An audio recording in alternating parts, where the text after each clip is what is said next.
Samdan ang usa ka rider lakip duha ka angkas niini human nadisgrasya ang gisakyang motorsiklo dihang nakaligis ug latagaw nga iro sa Zamboanga City, Barangay LGU.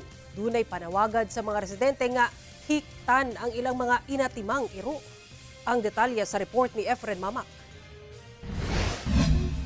Gilayong gilapatan og first aid sa mga otoridad una gidala sa ospital ang mga sakay niining usa ka motorsiklo nga nadisgrasya sa bypass road sa Barangay Tumaga, Zamboanga City, banda 7:42 sa buntag adlawng Lunes. Nakaangkon og grabing samad sa nawong ang 47 anyos nga lalaking driver samtang minor injury sa braso ug tuhod ang naangkon sa duha ka angkas niining nga lalaki nga mga pag-umangkon sa maong rider.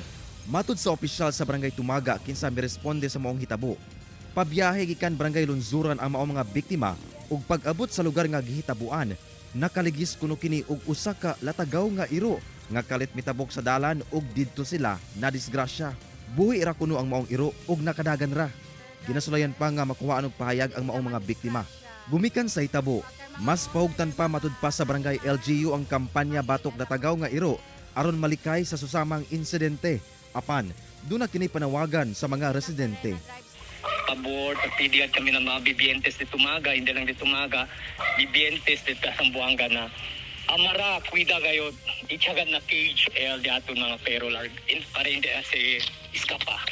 Kauban si Bong Vicencio, Efren Mamak, 1 Mindanao.